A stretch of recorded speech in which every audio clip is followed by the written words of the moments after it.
I've been doing this since I was 18, so I can't recall a day where I woke up and I got out of bed and I didn't go, ooh, like a 90-year-old man.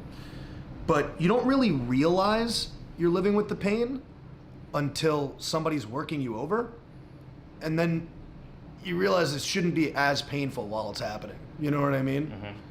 And you're a lot younger than all of us that grew up on the Attitude Era. So who were the people that you were watching?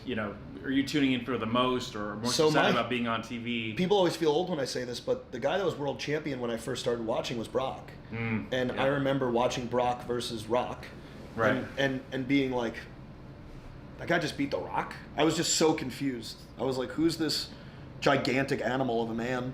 And then, I was already just hooked at the prospect of it, and I'd be on YouTube and I would be watching, older wrestling. Uh-huh. I don't think I was the biggest fan of what was going on present day as I was growing up, outside of a couple talents. Like, I remember loving CM Punk, loving Kurt Angle, loving Eddie Guerrero.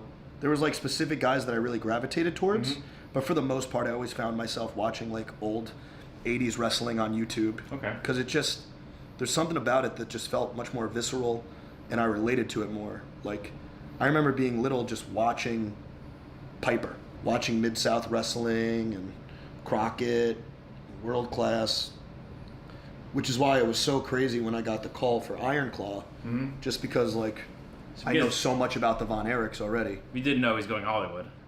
What's that? He's going Hollywood now. Yeah, a little bit. I will say this. You're doing voice acting too, yeah? Yes, I actually just did voice acting for a DC animated superhero movie, and that was a lot of fun. I voiced Killer Croc, and that was really fun.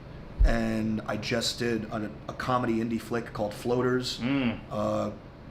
Freaking Seth Green's in it, and a couple really other awesome people, and that was a lot of fun. Like, I think a lot of the time that when people look at wrestlers going into acting, because Hulk Hogan did such a shit job, well, he did, let's be honest, like probably one of the worst actors of all time, people were like so hesitant of letting pro wrestlers into acting. But thanks to like trailblazers like freaking Cena and Rock and Batista just absolutely